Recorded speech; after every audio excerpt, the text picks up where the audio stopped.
David Rohde and Alex Ward are back with us. We're talking about U.S. and Israeli strikes inside Iran, a new military effort on the part of the president, to pick up on what David was talking about earlier this hour. David, I want you to expand on a point you were making earlier. The president said in his video, said to the Iranian people, this is your moment to take over your government. We are doing this for you. I am the first American president to do this for you.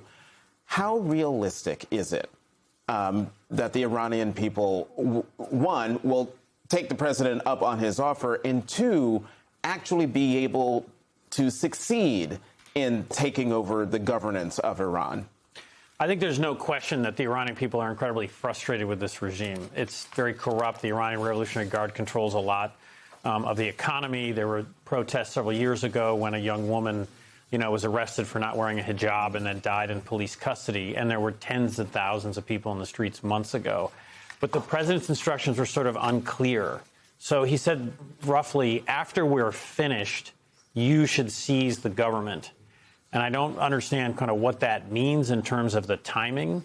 And there will be elements of the regime, I think, who will, defend with deadly force the regime. They did that just, a couple of months ago during the protests. So the Israelis have very good intelligence networks, the Mossad, in Iran. They've killed nuclear scientists. They've killed IRGC commanders. Maybe there's been some communications going on there. The CIA also put up a post recently telling Iranians how to contact the CIA. And I'm hoping there's coordination and planning here.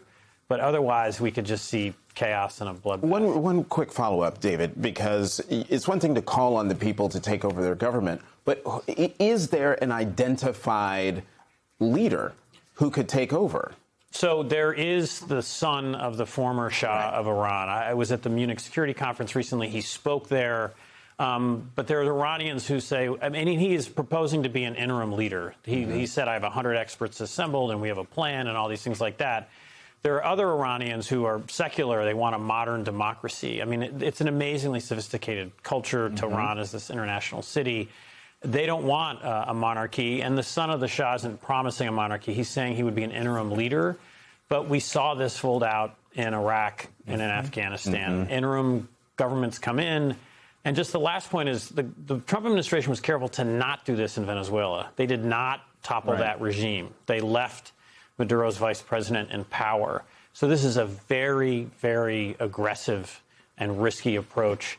Iran, for the record, the population is 3 times the size of Venezuela's, and the geography, the size of Iran, is like twice the size of Venezuela.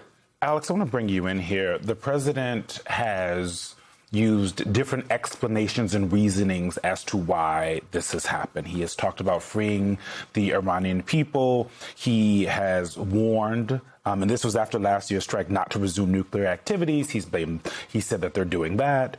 What evidence is there that Iran restarted enrichment at scale, for one? And with these different kinds of explanations and reasonings, how confusing is that, and how dangerous does that make the next steps, as you talked about before the break? Well, let's just start with the fact that the president said that there were immediate threats to the United States from Iran. The public information does not seem to bear that out. When we talk about the enrichment, which you mentioned, the president himself had said those 3 nuclear sites were obliterated. Now, of course, Iran still has enriched uranium, but in order to actually make it, weapons grade and to refit it into a missile or a nuclear weapon and make it and all that, they weren't doing that as far as we know, although they could have at some point way down the line. Talking about missiles, the Iranians have missiles that could reach Europe and other allies in the Middle East, as we're seeing now, but they couldn't, or at least hadn't been close to making an intercontinental ballistic missile to reach the United States. Now, that was multiple years away based on public intelligence and other experts that we've talked to. And of course, there were regional proxies that could target Americans, and the Iranians have killed Americans in the past. We can't deny that there's been a long history of that. But so the president's main charge here is that the Iranian threat was immediate and it was imminent. There was nothing to suggest that was necessarily the case, although, of course, Iran is a very aggressive actor.